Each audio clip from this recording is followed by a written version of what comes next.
तो आज का जो टॉपिक है वो हमारे पास क्या है? डायरेक्टर।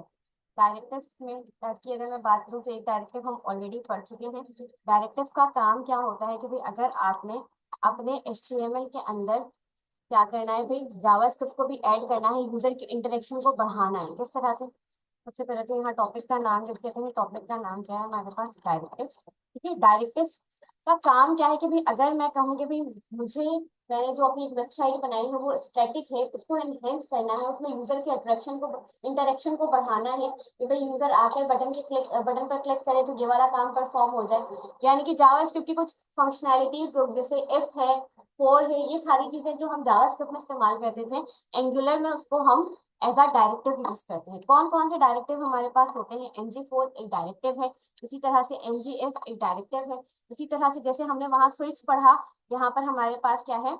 ng स्विच एक डायरेक्टिव है, ng स्टाइल एक डायरेक्टिव है। तो इनके अलावा भी और भी बहुत सारे डायरेक्टिव आपको आगे जाकर मिलेंगे। तो ng4 को हम पढ़ चुके हैं। ng4 को हमने कब पढ़ा था? कि जब हम एरे को प्रिंट करवा रहे थे या हम एरे ऑफ ऑब्जेक्ट्स को प्रिंट करवा रहे थे, तो उस वक्त हमने ng4 की हेल्प ली थी। क्योंकि आपके पास पता है जब भी आप एरे को प्रिंट करवाते हो जावास्क्रिप्ट में तो लूप की हेल्प लेते हो, तो यहाँ पर एज अ लूप हमने किसको इस्तेमाल किया था? ng4 के डायरेक्टिव को यूज किया था। अगर मुझे किसी किस्म की कोई कंडीशन लगानी है और कंडीशन के बिहाफ पर डेटा प्रिंट करवाना है, जिस तरह से जावास्क्रिप्ट में हमारी कंडीशनल स्टेटमेंट होती थी, याद होगा, तो इसी तरह से यहाँ पर हमारे पास क्या है? ngf। ng स्विच भी क्या है? कंडीशनल स्टेटमेंट में आ जाती है। ng स्टाइल क्या है कि अगर आप कंडीशन के बिहाफ पर कोई स्टाइलिंग इम्प्लीमेंट करना चाहते हो कि भाई अगर मेरे पास किसी भी चीज की एक्स वाई जी की वैल्यू लाइक ट्रू है तो रेड कलर लग जाए, एक्स वाई जी की वैल्यू अगर फॉल्स है तो ग्रीन कलर लग जाए, तो इस तरह से अगर कंडीशन की बिहाफ पर कोई स्टाइलिंग लगानी है तो वहां पर हम किसका इस्तेमाल करते हैं? ng स्टाइल का। तो ng इफ से स्टार्ट लेते हैं। सबसे पहले पता है प्रोजेक्ट बनाना है। प्रोजेक्ट बनाने के बाद क्या करना है भाई? एक बार सर्च करके चेक कर लेना है कि आपके पास प्रॉपर प्रोजेक्ट चल रहा है कि नहीं। ठीक है, कुछ लोगों के पास प्रोजेक्ट बनाने के बाद एक मसला आता है, नोट मॉड्यूल्स का फोल्डर नहीं आता। मैंने उनको भी बताया हुआ है कि अगर आपके पास नोट मॉड्यूल्स का फोल्डर नहीं आए तो सिंपल क्या करना है? npm install hyphen hyphen course करना है तो नोट मॉड्यूल का फोल्डर आ जाएगा। उसको ऐड करने के बाद नोट मॉड्यूल को सर्च करके देखोगे तो सारी चीजें प्रॉपर चल रही है। अच्छा, अब आ जाते हैं कि पहली दफा जो हमारे पास जैसे ही हम बनाते हैं तो हमारे पास जो पहली दफा कोड चल रहा होता है वो कहाँ लिखा हुआ होता है? app.component.html पर लिखा हुआ है। ठीक है, तो ng इसको एक्सप्लोर करना है तो सबसे पहले मैं ये करती हूँ कि भाई यहाँ पर आकर एक वेरिएबल बना। ठीक है, ये कंडीशन की भी हाफ पर बात करनी है तो जाहिर है वेरिएबल का होना जरूरी है। वेरिएबल किस तरह से बनाएंगे? मैंने कहा भाई यूजर नेम। ठीक है, टाइप स्क्रिप्ट के अंदर बना रहे हैं तो जाहिर है क्या डिफाइन करनी पड़ जाएगी हमें? टाइप। और यहाँ पर आकर मैंने कहा यूजर नेम, लेट से मैं किससे लेना चाहती हूँ भाई? यूजर से लेना चाहती हूँ। तो जावा स्क्रिप्ट में अगर यूजर से हमें कुछ भी लेना होता था तो हम किसका इस्तेमाल करते थे? प्रॉम्प्ट का यूज करते थे। और यहाँ पर मैंने कहा कि भाई क्या करो, अपना नाम एंटर करो, एंटर योर नेम या एंटर योर रोल। ठीक है, उसने जो भी रोल एंटर किया उसके अकॉर्डिंग हम उसको मैसेज प्रिंट करवाएंगे। अच्छा, अब यहाँ पर अगर मैं माउस लेकर आऊँ तो मेरे पास एरर किस चीज का आ रहा है? जरा एरर को रीड करो, टाइप स्ट्रिंग, उसके बाद क्या लगा हुआ है? या का symbol, null is not assign to the type string. इसका क्या मतलब है आपके पास कि यहाँ पर अगर मैंने डिफाइन कर दी कि मेरे पास टाइप स्ट्रिंग है तो मुझे लाजमन कुछ ना कुछ यूजर से इनपुट लेना ही लेना है। और प्रॉम्प्ट का क्या मतलब है? कि जरूरी नहीं है कि वो कोई इनपुट डाले, वो डायरेक्ट जो है जैसे ही प्रॉम्प्ट है उसके बाद ओके के बटन पर क्लिक भी कर सकता है। तो यहाँ पर आप एक चीज लगा सकते हो कि भाई अगर यूजर कुछ डालता है तो ठीक है, लेकिन अगर वो कुछ नहीं डालता तो ये वाली चीज भी ठीक है। यानी कि जैसे ही उसको एक मैसेज मिले एंटर योर रोल, अगर उसने लिख दिया भाई manager, assistant, accountant, well and good, कोई मसले वाली बात नहीं। लेकिन अगर वो कुछ नहीं लिखता और ओके के बटन पर क्लिक कर देता है तब भी कोई मसला नहीं होना चाहिए। तो यहाँ पर अगर आप टाइप डिफाइन कर रहे हो तो वो यही वाली चीज कह रहा है कि भाई आपने टाइप स्ट्रिंग डिफाइन की है और ये जो है एज अ पैरामीटर स्ट्रिंग ले भी सकता है और नहीं भी। तो ले भी सकता है और नहीं भी के लिए आपने क्या कर दिया? और के साथ कह दिया कि भाई अगर इनपुट देता है तो ठीक है, नहीं देता तो कोई मसले वाली बात नहीं है। अब जो भी वो लिखेगा वो स्टोर कहाँ हो जाएगा? इस यूजर नेम के वेरिएबल में स्टोर हो जाएगा। कंडीशन हम इसी को लेकर बनाएंगे। यहाँ पर मैंने कहा कि सिंपल मेरे पास क्या है भाई?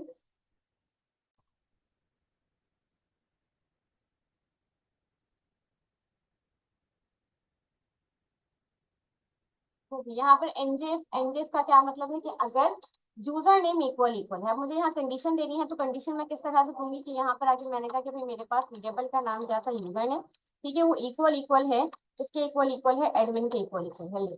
ठीक है, यहाँ पर ये वाली चीज कहाँ से आ रही है, ये हमारी टीएस वाली फाइल से आ रही है, यानी कि यहाँ से। मैंने कहा भाई अगर यूजर नेम बराबर है, किसके बराबर है, एडमिन के बराबर है, तब उसको यहाँ पर सिंपल एक मैसेज दिखा दो। मैसेज क्या हो भाई, वेलकम। ठीक है, और एडमिन जो वो लिखेगा, जैसे ही उसके पास प्रॉम्प्ट आएगा भाई एंटर योर रोल, एडमिन जो वो लिखेगा तो वो जाकर स्टोर कहाँ होगा, यूजर नेम के वेरिएबल में। तो वेलकम के बाद मैं इस तरह से यूजर नेम लिख सकती हूँ, सबको समझ आता है। यहाँ पर आके मैंने लिख दिया कि क्या भाई, वेरिएबल का नाम क्या है, यूजर। अगर उसने क्या लिखा भाई, यूजर नेम एडमिन लिखा है, तब जाके वेलकम एडमिन प्रिंट करो। अदरवाइज अगर वो एडमिन नहीं लिखता तो मेरी एल्स वाली कंडीशन चलती थी, इफ और एल्स। तो यहाँ पर आप एल्स वाली कंडीशन के लिए पहले तो एल्स लिखते हो, फिर एक अपने रेफरेंस वेरिएबल का नाम देते हो। रेफरेंस वेरिएबल का नाम मैंने यहाँ पे लेट से दे दिया कि मेरे पास रेफरेंस वेरिएबल का नाम है नेक्स्ट कंडीशन, सिंपल नेक्स्ट देते हैं। अब ये नेक्स्ट है कहाँ, कहीं ना कहीं होना भी तो चाहिए, तो यहाँ पर आकर मुझे क्या करना है भाई, अपनी एल्स वाली कंडीशन बनानी है। तो एल्स वाली कंडीशन के लिए आपको लिखना पड़ता है एनजी टेम्पलेट। अब एनजी टेम्पलेट के अंदर नेक्स्ट में तब तक एरर आता रहेगा जब तक मैं नेक्स्ट के नाम से कोई रेफरेंस वेरिएबल बना ना लूं। रेफरेंस वेरिएबल बनाने का तरीका क्या है, हैश लगाकर आप अपने उस वेरिएबल का नाम दो। जैसे ही मैंने नाम दिया, यहाँ पर एरर क्या हुआ, चला गया। अच्छा, कंडीशन किस तरह से बन रही है कि अगर यूजर नेम बराबर है किसके, एडमिन के, तो आप ये प्रिंट करवाओ। अदरवाइज नेक्स्ट वाली कंडीशन चेक करो। ठीक है, नेक्स्ट में मैंने डायरेक्ट कोई नई कंडीशन नहीं बनाई, मैंने कह दिया क्या भाई, इनवैलिड। आकर पहले इतने को चलाते हैं, फिर मजीद कंडीशंस बनाएंगे कि भाई एडमिन है, एडमिन के अलावा मैनेजर है, अकाउंटेंट है। जिस तरह से हम इफ और एल्स में मल्टीपल कंडीशंस बनाते थे। ठीक है, तो यहाँ आते हैं, उसने कहा भाई अपना जो भी रोल है वो एंटर करो, तो मैंने यहाँ पर एंटर कर दिया एडमिन। भाई अभी रिफ्रेश कर लेते हैं दोबारा से एक बार। एडमिन डालने पर आपके पास रिफ्रेश किया है तो ये सही से चल के, अच्छा जैसे मैंने एडमिन डाला, वेलकम एडमिन प्रिंट हो रहा है। इसके अलावा अगर मैं कुछ भी डालती हूँ, मैंने कहा कि भाई यहाँ से मैं मैनेजर डाल, मैनेजर के लिए मैंने कोई कंडीशन नहीं बनाई, तो मैनेजर डालकर जैसे ही मैं ओके करूंगी तो वो मुझे क्या कहेगा, इनवैलिड यूजर। अब आप चाहते हो कि भाई मल्टीपल कंडीशंस बने, इफ एल्स और लास्ट में अगर वो इसके अलावा कुछ भी डालता है तो क्या आ जाए, इनवैलिड यूजर आ जाए। तो मल्टीपल कंडीशंस किस तरह से बनेंगी, पहले तो ये वाली चीज समझ आएगी कि ये सबसे सिंपल जो है एनजी इसकी एग्जाम्पल है। अगर ये समझ आ गई तो फिर आगे की कहानी भी समझ। दोबारा से रिपीट करती हूँ, सबसे पहले क्या किया मैंने, एक वेरिएबल बनाया, यूजर इसके अंदर जो भी डाले, जो भी से मुराद वो यहाँ पर एडमिन डाल रहा है, वो मैनेजर डाल रहा है, वो एक्स वाई जी कुछ भी डाल रहा है, यहाँ पर वो कोई भी चीज डाल रहा है, वो आके स्टोर कहाँ हो जाएगा, यूजर नेम में स्टोर। ठीक है, ये वाली बात तो सबको समझ आती है। उसके बाद जैसे ही यूजर नेम में उसने जो भी नाम डाला वो आकर स्टोर हो गया। यहाँ पर आए, हमने कंडीशन क्या लगाई भाई कि अगर आपके पास यूजर नेम जो है वो एडमिन के बराबर है, यानी कि वो जो फिल कर रहा है प्रॉम्प्ट में वो एडमिन लिखता है, तो क्या प्रिंट करवा दो, वेलकम एडमिन प्रिंट करवा। वेलकम एडमिन किस तरह से, यूजर नेम जो उसने लिखा वो स्टोर कहाँ हुआ था, यूजर नेम के वेरिएबल में, तो डायरेक्ट मैंने यहाँ पे यूजर नेम का वेरिएबल ही लिख दिया। ठीक है, अदरवाइज आप एल्स वाली कंडीशन चलाओ। एल्स वाली कंडीशन पेज में कहाँ मिलेगी, एल्स में आपने वो वाली लाइन चलानी है जिसके आपको पेरेंट टैग में एक रेफरेंस वेरिएबल दिखे, जिसके आपको पेरेंट टैग में एक रेफरेंस वेरिएबल दिखे। ठीक है, पेरेंट टैग ये रहा, रेफरेंस वेरिएबल ये रहा। रेफरेंस वेरिएबल का नाम क्या होना चाहिए, नेक्स्ट होना चाहिए। रेफरेंस वेरिएबल का नाम क्या है, नेक्स्ट। तो उसने इस वाली कंडीशन को चला। अब इसी तरह से मैं कहूँ कि भाई मुझे यहाँ पर बात खत्म नहीं करनी थी, मजीद कंडीशन बनानी, मैंने वो एक लाइन जो थी इनवैलिड यूजर वाली लाइन हटा दी। ठीक है, यहाँ पर आके मैंने कहा कि भाई सिंपल एक और कंडीशन बनानी है, डिव ले लिया। डिव लेने के बाद मैंने कहा कि भाई आप क्या करो, दूसरी कंडीशन भी बनाओ यहाँ पर आके, एनजी इफ। और एनजी इफ में दूसरी कंडीशन मैंने कही कि भाई अगर यूजर नेम मेरे पास इक्वल इक्वल है, किसके इक्वल इक्वल है, लेट्स से मैनेजर के इक्वल इक्वल। ठीक है, तो तब भी आपने उसको मैसेज प्रिंट करवाना है H1 के टैग में। ठीक है, वेलकम, और वेलकम के साथ यहाँ पर आपने मैनेजर नहीं लिखना, डायरेक्ट यूजर नेम ही लिखना, क्योंकि अगर वो यूजर नेम में मैनेजर लिखता है, एडमिन लिखता है, आके स्टोर इसी वेरिएबल में। ठीक है, मैनेजर के इक्वल इक्वल है ये वाली कंडीशन चला दो, लेकिन अगर मैनेजर के भी इक्वल नहीं है, एडमिन के भी इक्वल नहीं, तो दोनों ही कंडीशन मेरी गलत है। तब आकर आप अपना कौन सा पार्ट बताओगे भाई, नेक्स्ट जो है एल्स वाला। अब यहाँ पर मैं क्योंकि नेक्स्ट दे चुकी थी और नेक्स्ट के नाम से वेरिएबल भी बना चुकी, तो दूसरा वेरिएबल आपने चेंज कर लेना है। यहाँ पे मैंने कहा नेक्स्ट वन। अब वो नेक्स्ट वन पर तब तक एरर देता रहेगा जब तक मैं नेक्स्ट वन का यूज कहीं कर ना दूं, जब तक उसे नेक्स्ट वन के नाम से कोई रेफरेंस वेरिएबल मिल ना जाए। ठीक है, तो यहाँ पर आना है, आपने क्या लगाना है भाई, एनजी टेम्पलेट। किसके लिए लगा रहे हैं हम एनजी टेम्पलेट, अपनी एल्स वाली कंडीशन, ठीक है। स्टार्ट में मैंने कहीं भी एनजी टेम्पलेट नहीं लगाया, जहां मैंने सेकंड कंडीशन बनाई है वहां एनजी टेम्पलेट लगा, उसके बाद जो मेरी मजीद कंडीशंस बनती जाएंगी वहां एनजी टेम्पलेट लगा। वेरिएबल का नाम क्या था भाई, जो भी वेरिएबल का नाम है हैश लगाकर वो नाम लिख। नेक्स्ट, जैसे ही मैंने नेक्स्ट वन लिखा एरर चला, और यहाँ पर आके मजीद कोई कंडीशन बनानी है मजीद कंडीशन बना लो, ठीक है। यहाँ पर आके मैंने कहा भाई यूजर नेम अगर मेरे पास लेट से क्या है, अकाउंटेंट है, तो आपने वेलकम वेलकम के साथ यहाँ अकाउंटेंट ही स्टोर होगा तो चेंज करने की जरूरत नहीं है। और यहाँ से आके आप क्या कर लो, नेक्स्ट।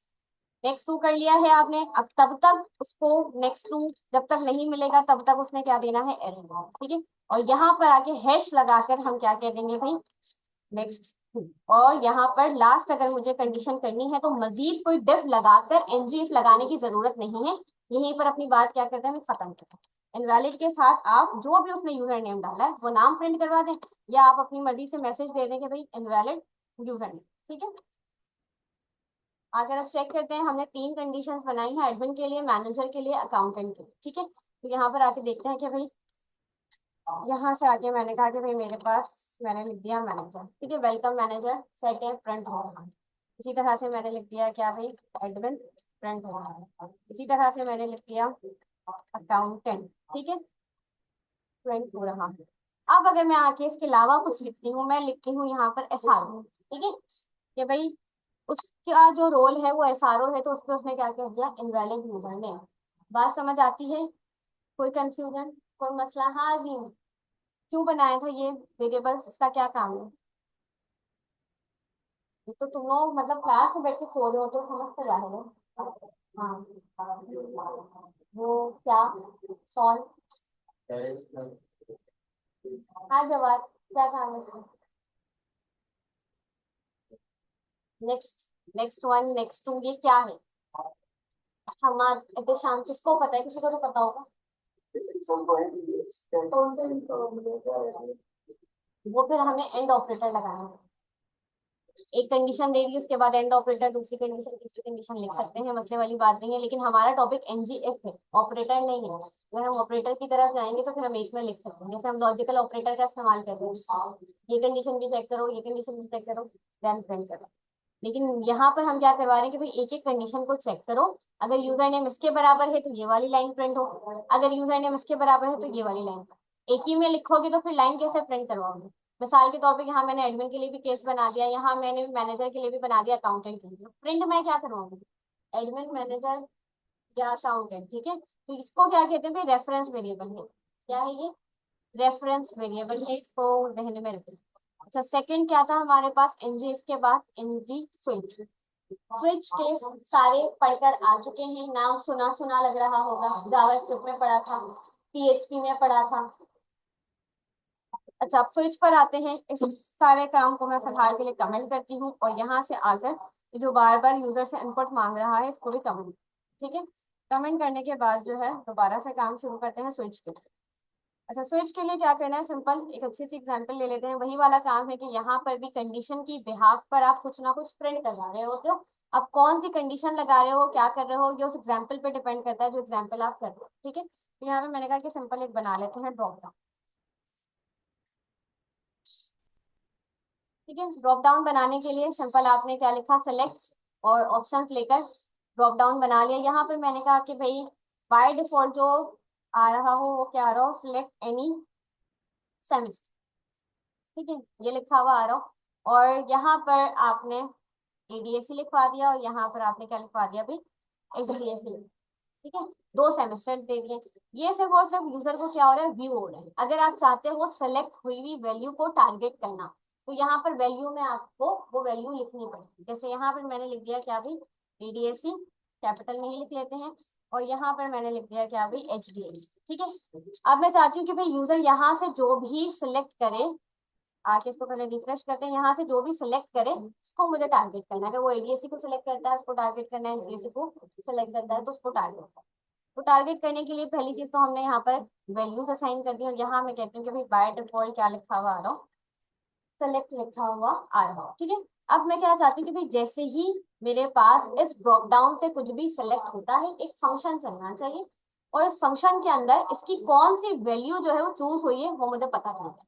तो उस फंक्शन को चलाने के लिए हम सिंपल क्या करेंगे, यहाँ पर मैं कहती हूँ कि जैसे ही मेरे ड्रॉप डाउन में किसी किस्म का कोई चेंज हो, ठीक है, चेंज क्या है, इवेंट हैंडलिंग फंक्शन है। जैसे ऑन क्लिक होता है आपके पास, इस क्लिक पे भाई ये वाला काम हो जाए और डबल क्लिक पे ये वाला काम हो जाए, तो चेंज भी इसी तरह से एक इवेंट हैंडलिंग फंक्शन है। मैं चाहती हूँ कि भाई जैसे ही यहाँ पर कुछ भी चेंज हो, चेंज होने से मुराद है कोई भी एक चीज सिलेक्ट हो, तो आपके पास एक फंक्शन चलना चाहिए जो अभी बना नहीं है, बनाएंगे। मैंने कहा किस नाम से बनाएंगे भाई, सिलेक्ट वैल्यू के नाम। अब जब तक मैं फंक्शन बना नहीं थी, नीचे मेरे पास एरर आता रहेगा कि क्या है भाई एरर, अगर रीड करें कि भाई आपके पास सेलेक्ट वैल्यू के नाम से कोई फंक्शन एग्जिस्ट ही नहीं करता। यहाँ आकर अगर मैं दिखाऊं, देखो सेलेक्ट वैल्यू पर आपके पास क्या आ रहा है, एरर। तो क्या करना है भाई, इस नाम से फंक्शन को बना लेना है। कहाँ बना लेना है, फंक्शन बनाना है। इसका मतलब है कहाँ आना पड़ेगा, टीएस वाली फाइल, और यहाँ आकर फंक्शन बना लेना। जैसे ही फंक्शन बनाकर हटेंगे तो यहाँ से आपके पास क्या हो जाएगा, एरर चला जाएगा, और नीचे से भी अगर लास्ट में लेकर आऊँ तो एरर जा। अब होना क्या चाहिए कि भाई सेलेक्ट वैल्यू क्या करे, अब जब भी हम किसी भी क्लिक इवेंट को लगाते हैं तो उस क्लिक इवेंट से रिलेटेड इंफॉर्मेशन एक इवेंट के पास आना है।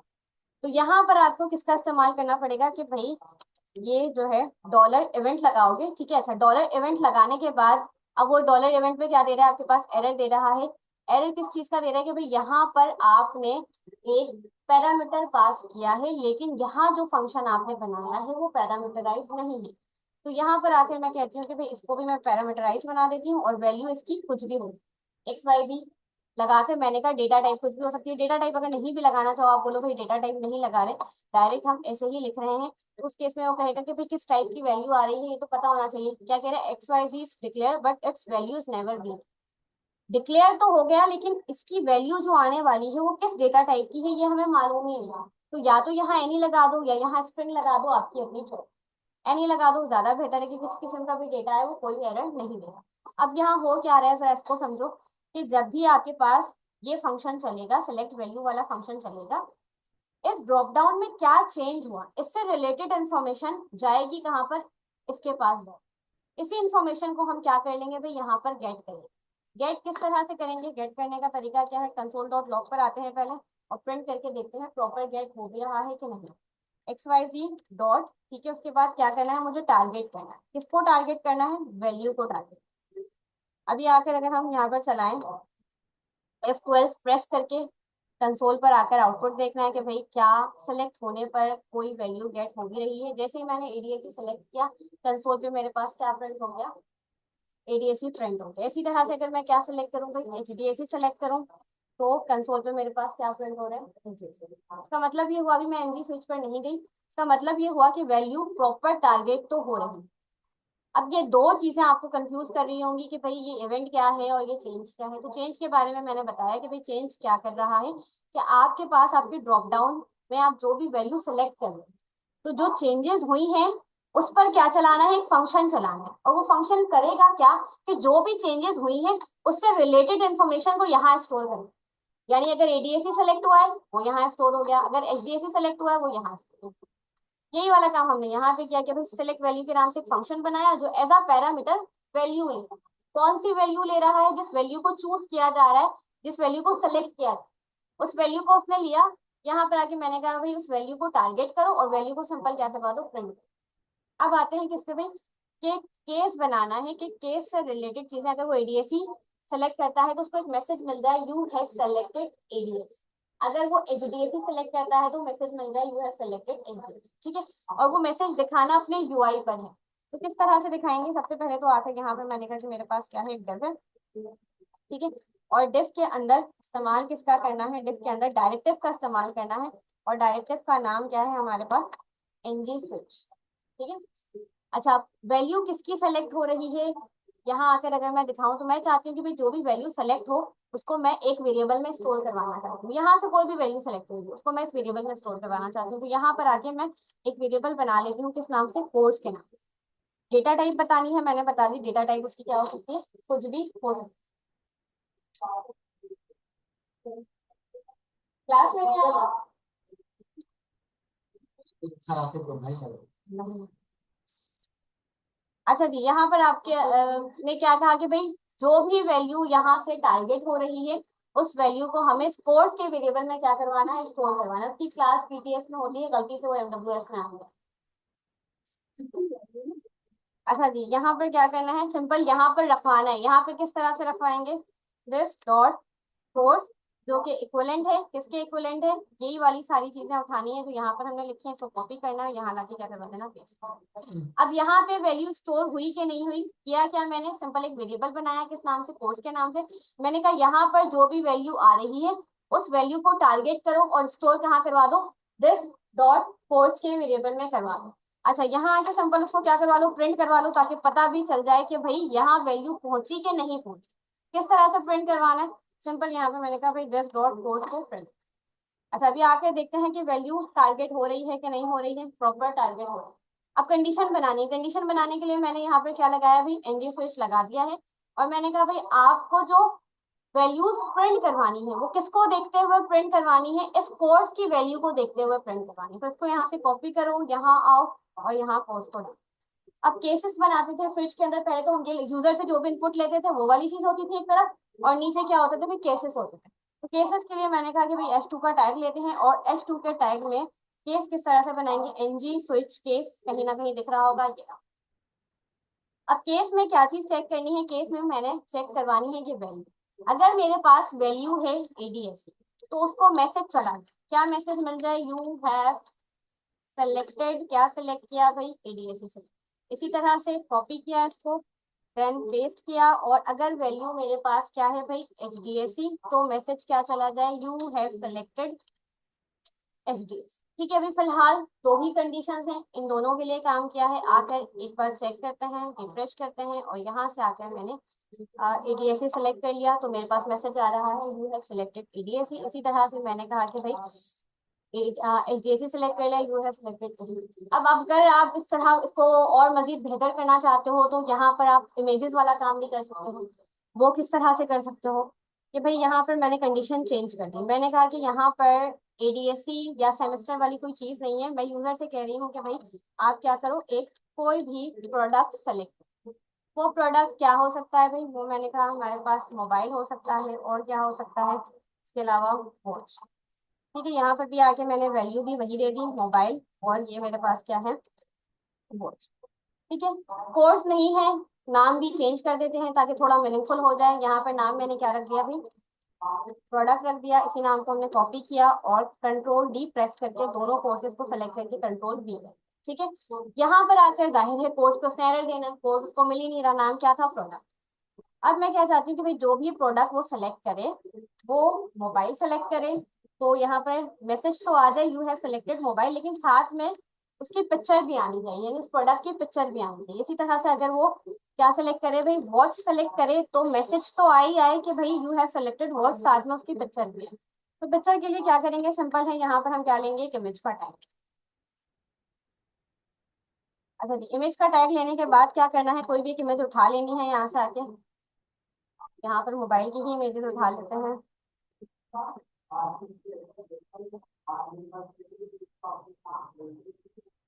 यहाँ से कोई भी एक पिक्चर पे क्लिक करो, और क्लिक करके राइट क्लिक करके कॉपी इमेज एड्रेस,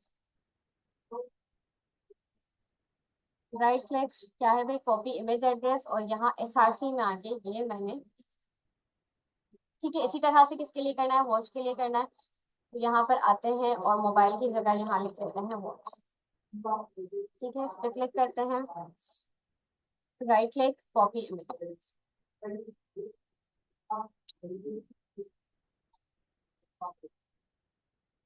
कॉपी नहीं हुआ है, यही कॉपी कर लेते हैं। अच्छा, अभी अगर मैं इस पॉइंट पर आकर दिखाऊं, तो मैं सेलेक्ट करूं ना करूं, मुझे तस्वीरें दिख ही रही होंगी, तस्वीरें दिख रही हैं। हालांकि होना क्या चाहिए, यहाँ से सेलेक्ट हो, उस प्रोडक्ट का नाम आए, एंड देन फिर पिक्चर्स। तो यहाँ पर अगर गौर करो तो केस जो हमने लगाया है वो किस टैग पर लगाया हुआ है, H2 के टैग। तो सही इम्प्लीमेंट हो रहा है H2 पर, यहाँ पर भी मैं दिखाऊं तो H2 पर, इमेज से तो कोई लेना देना ही नहीं। तो होना कुछ यूं चाहिए कि ये दोनों टैग किसी एक पेरेंट टैग में बंद हो, और उसके अंदर आपने एनजी स्विच केस लगाया। तो यही वाला काम करेंगे। यहाँ पर आके मैंने डिव लिया, ठीक है, और इस डिव को मैंने कहा कि भाई कंट्रोल एक्स करते हैं, और इस वाले इमेज टैग के बाद पेस्ट। और ये जो कंडीशन हमने लगाई है इसको भी यहाँ से कंट्रोल एक्स करते हैं और इस डिव पर लगा। बात समझ आती है। अब क्या हुआ कि भाई उसने देखा कि अगर मोबाइल वाला डिव मैंने चलाना है तो मोबाइल वाले डिव में ये यू हैव सेलेक्टेड मोबाइल लिखा हुआ आएगा और ये मोबाइल वाली इमेज दिखा देगा। इसी तरह से यहाँ पर भी मैं दिखाऊं तो ये जो वॉच वाली कंडीशन है ये इस H2 पर लगी है। हालांकि होना कुछ यूं चाहिए कि ये दोनों टैग्स किसी एक पेरेंट टैग में बंद हो। तो यहाँ से डिव लो और इस डिव को कट करके कंट्रोल X करके कहाँ पर ले आओ, इमेज के बाद। और ये वाली जो कंडीशन है इसको भी क्या करना है, कंट्रोल X करना है और यहाँ लाके पेस्ट। ठीक है, बात समझ आती है, क्लियर कोई कंफ्यूजन? अब आगे जरा चला कर देखते हैं। तो हमारे पास कुछ भी नहीं आ रहा। जैसे ही यहाँ आकर मैंने क्या सेलेक्ट कर लिया भाई, मोबाइल सेलेक्ट किया, यू हैव सेलेक्टेड मोबाइल। और यहाँ पर आके मैंने कहा कि आप क्या सेलेक्ट कर लिया, वॉच, तो यू हैव सेलेक्टेड वॉच। इस तरह की चीजें आपके पास आ गई। कोई कंफ्यूजन, कोई मसला? अच्छा, अब एनजी स्टाइल देख लो, लास्ट है, उसके बाद जो है एंड करते हैं। एनजी स्टाइल क्या करना है कि भाई अगर मुझे कंडीशन की बिहाफ पर कोई स्टाइलिंग करना है, पहले तो मिसाल के तौर पे अगर सिंपल स्टाइलिंग भी करनी है उसके लिए भी इस्तेमाल कर सकते हो। यहाँ पर मैंने कहा कि भाई मेरे पास क्या है, एक यूएल है, यूएल के अंदर एक एलआई है और एलआई में वी आर लर्निंग ऐसा कुछ लिखा है डायरेक्ट। ठीक है, ये लाइन लिखा है। अब इस लाइन पर ही मुझे क्या करना है, स्टाइलिंग इम्प्लीमेंट करनी है। तो इसके लिए मैं क्या करूंगी कि सिंपल यहाँ पर आकर ले लूंगी, यहाँ पर ले लूँ, यहाँ पर भी लूँ तो कोई मसला नहीं होगा। मैंने कहा मेरे पास क्या है भाई, एनजी स्टाइल है और एनजी स्टाइल के अंदर मुझे क्या बताना है कि भाई स्टाइलिंग करनी है, किस तरह की स्टाइलिंग करनी है। उसके लिए यहाँ पर आकर हम क्या लेंगे, simple curly bracket. Curly bracket के अंदर हम अपनी स्टाइलिंग, अच्छा मैंने कर्ली ब्रैकेट गलत ले लिया है, डबल कॉट के अंदर हमें कर्ली ब्रैकेट लेना है। यहाँ आकर हम अपनी स्टाइलिंग बताएंगे। जैसे मैंने कहा कि भाई मुझे सिंगल कॉट में कलर लगाना है और कलर कौन सा लगाना है, कलर मैंने कहा कि भाई मुझे ग्रीन लगाना है। अभी कुछ भी नहीं हुआ होगा, बस आपके पास इस लाइन पर कलर इम्प्लीमेंट हो जाएगा। आकर अगर मैं दिखाऊं तो इस लाइन पे कलर इम्प्लीमेंट होगी, कोई कंडीशन की बिहाफ पर नहीं, सिंपल आपने स्टाइलिंग की। तो अब यहाँ क्वेश्चन ये उठता है कि भाई सिंपल स्टाइलिंग तो ये अलग से फाइलें दी थी ना, इसमें करने के लिए था ये अलग से इस फाइल में कर लें, या आपके पास ये जो कंपोनेंट की इंडिविजुअल फाइल है इसमें कर। यहाँ पर एनजी स्टाइल तो बिल्कुल ही फिर यूजलेस हो गया जब अलग से फाइलें दी गई हैं। तो मैंने बताया कि कंडीशन की बिहाफ पर स्टाइलिंग करना चाहते हो तो भी कर सकते हो। किस तरह से, यहाँ पर आगे मैंने कहा कि भाई मेरे पास एक वेरिएबल है जिसकी बाय डिफॉल्ट वैल्यू जो है ना, बाय डिफॉल्ट वैल्यू यहाँ पर रख लेते हैं फॉल्स। ठीक है, बाय डिफॉल्ट वैल्यू की क्या है, फॉल्स। मैंने कोई डेटा टाइप नहीं दी, अगर लगाना चाहो तो लगा लो, वैसे ही पता चल रहा है कि डेटा टाइप ट्रू या फॉल्स लगाए तो डेटा टाइप आपके पास मूल या array होगा। अब मैं चाहती हूँ कि मेरे पास एक फंक्शन है जो चले और जिसके क्लिक पर इसकी वैल्यू ट्रू होगी। ठीक है, बटन है, बटन के क्लिक पर एक फंक्शन चले तो बटन भी बना लेते हैं। बटन कहाँ बना लेते हैं, बटन यहीं पर बना लेते हैं। मैंने कहा यहाँ पर मेरे पास क्या है भाई, एक बटन और बटन पे सिंपल लिखा हुआ है क्लिक। और इस पे जैसे ही क्लिक हो तो क्लिक पर मेरे पास क्या चले भाई, एक फंक्शन चले और उस क्लिक पर क्या होना चाहिए, फंक्शन कौन सा चलना चाहिए, कोई भी नाम दे दो। मैंने कहा कि एक्स वाई जी के नाम से फंक्शन चले। अब एरर को किस बात पे दे रहा है कि भाई एक्स वाई जी का फंक्शन एग्जिस्ट ही नहीं करता, बना हुआ ही नहीं, सही है, बना हुआ है ही नहीं। तो यहाँ से इसको कॉपी करते हैं और आकर बना ले। यहाँ पर आके मैंने बना लिया। अब मैं क्या चाहती हूँ, उस फंक्शन में ज्यादा कुछ ना हो, बस आपके पास ये जो दिस डॉट स्टाइल है इसकी वैल्यू क्या हो जाए भाई, ट्रू। इसकी वैल्यू हमारे पास क्या हो जाए, ट्रू हो जाए। अब इसको ये ट्रू फॉल्स का खेल खेलने की जरूरत क्या पड़ गई, ट्रू यहाँ पर फॉल्स किया और यहाँ पर ट्रू किया, क्योंकि कंडीशन की बिहाफ पे स्टाइलिंग करेंगे। यहाँ आकर मैंने कहा कि भाई स्टाइलिंग कुछ इस तरह से करो कि अगर आपके पास कलर जो है किस तरह से लगाना है कि भाई अगर मेरे पास किसकी वैल्यू, स्टाइल की वैल्यू, किसको चेक करना है भाई, स्टाइल की वैल्यू को चेक करना है। अच्छा यहाँ पर अगर आप, अच्छा अब यहाँ पर मैंने कौन सा वेरिएबल लिया है, जो वेरिएबल मैं पीछे डिफाइन करके आई हूँ, कहाँ डिफाइन करके आई हूँ, यहाँ डिफाइन करके आई हूँ। अब यहाँ पे हम टर्नरी ऑपरेटर का इस्तेमाल करेंगे। अगर स्टाइल की वैल्यू क्या है, ट्रू है, क्वेश्चन मार्क का मतलब है ट्रू है, तो कौन सा कलर लगाओ भाई, सिंपल इस पे कलर लगा दो रेड। लेकिन अगर स्टाइल की वैल्यू फॉल्स है तो इस पे आपने कौन सा कलर लगाना है, इस पे आपने कलर लगाने हैं ब्लू।